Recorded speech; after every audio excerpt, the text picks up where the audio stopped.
오늘은 일상생활 세 번째 시간입니다.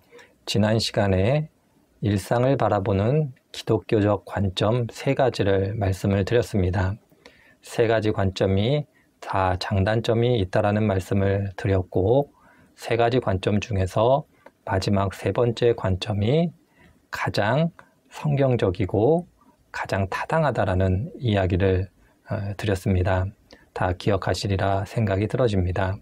그런 의미 속에서 오늘은 그렇다면 그 일상을 바라보는 관점 중에 세 번째 관점이 가장 타당하다고 할 때 구체적으로 일상에 어떻게 참여할 것인가에 대한 문제를 다뤄보려고 합니다. 크게 두 가지 차원에서 말씀을 드려보려고 합니다.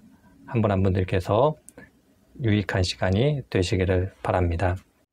첫 번째로 그리스도인들이 일상에 참여한다는 것은 단순히 돈을 벌거나 명예를 얻거나 인간관계를 확대하기 위해서 일상에 참여하지는 않을 겁니다.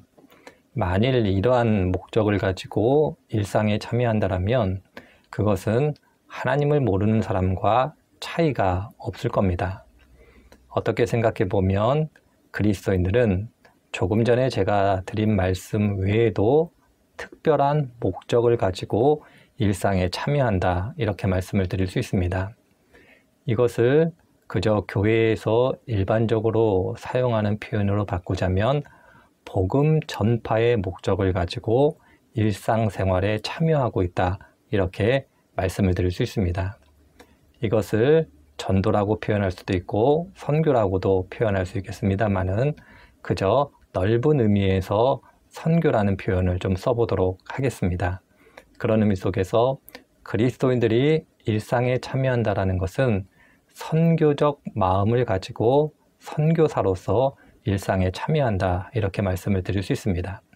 그러할 때에 교회 역사 속에서 일상에 참여하는 이 선교에 대해서 가지고 있던 관점이 있었는데 바로 그것은 교회의 선교라고 지칭되어지는 관점을 가지고 일상에 참여했다라는 겁니다.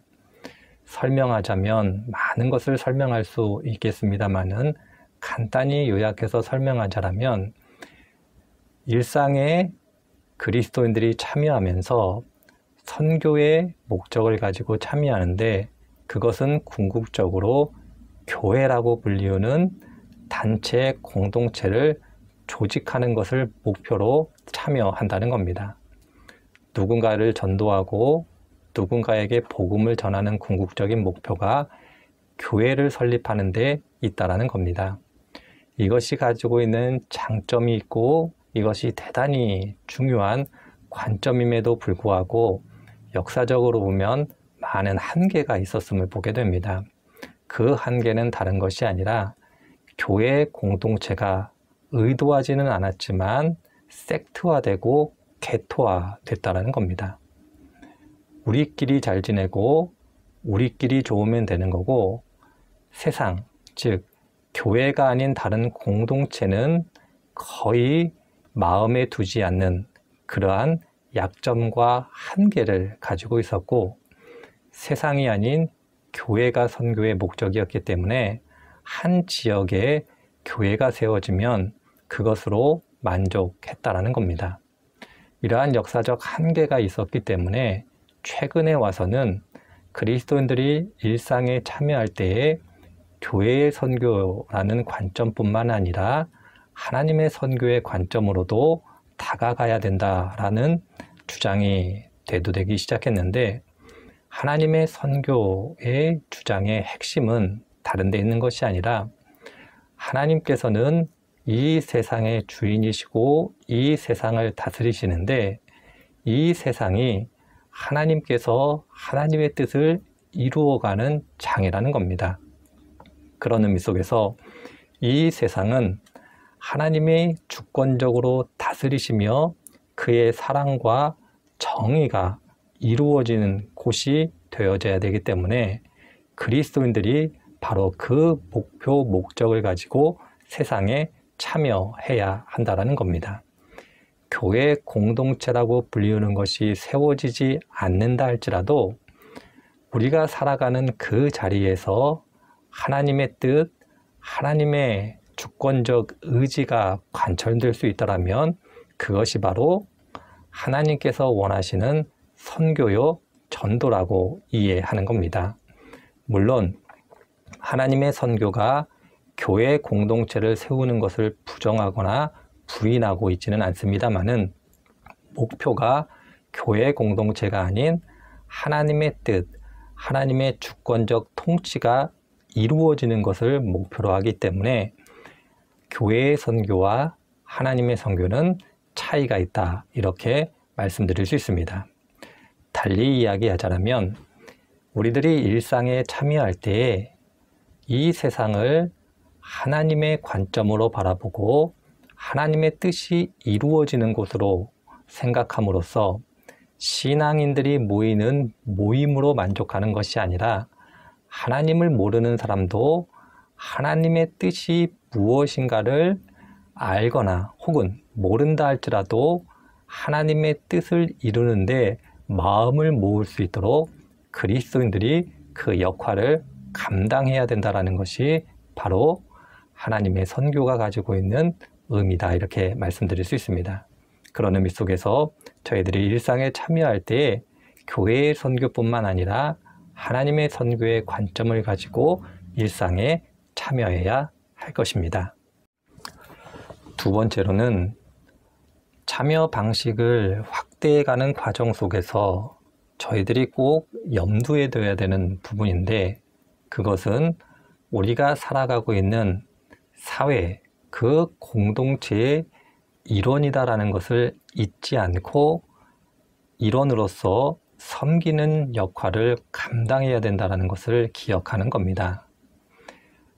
그렇지 않기를 바랍니다마는 오랜 교회 역사 속에서 교회가 갖고 있었던 한계가 무엇이었냐면 세상에 대하여 우월적 역할 혹은 우월적 태도를 가졌을 뿐만 아니라 선과 악을 구분함으로써 세상에 대하여 부정적인 생각을 갖고 있었던 것도 사실이기도 합니다.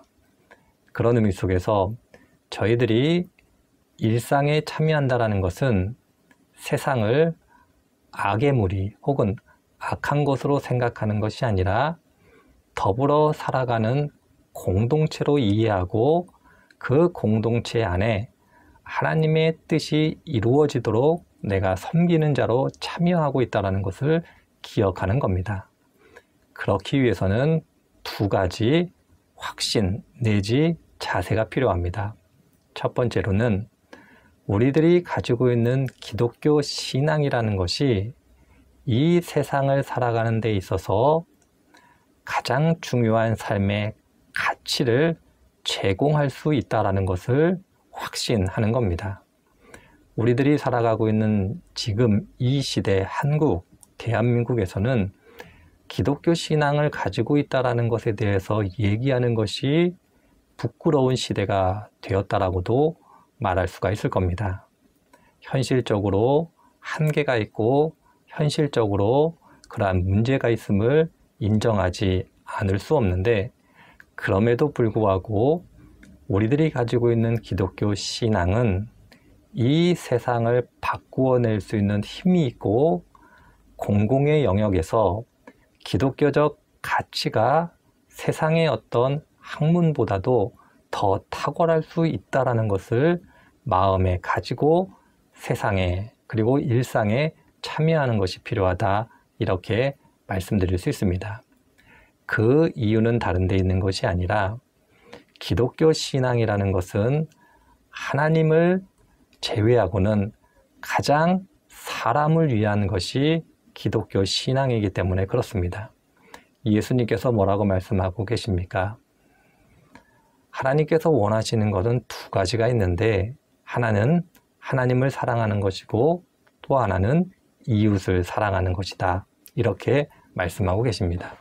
달리 이야기를 하자면 세상의 그 어떤 것보다 사람을 위한 것이 기독교 신앙이고 가장 인간 중심적인 사람을 위하는 것이 기독교 신앙이다라는 확신, 그 확신 안에서 세상을 바꾸어 갈 수 있다라는 마음, 자세를 가지는 것이 필요합니다. 두 번째로는 그러함에도 불구하고 아디아포라라고 불리우는 비진리의 영역, 성경이 정확하게 진리라고 이야기하지 않은 영역에 있어서는 열린 마음으로 다가가는 자세가 필요합니다. 그리스도인들이 조심하지 않으면 진리의 영역과 비진리의 영역을 구분하지 못하고 진리의 영역에서 주장해야 되는 것을 비진리의 영역으로 가져옴으로써 독단적이고 독선적이고 배타적이다라는 이야기를 듣게 되는 경우들이 많이 있습니다.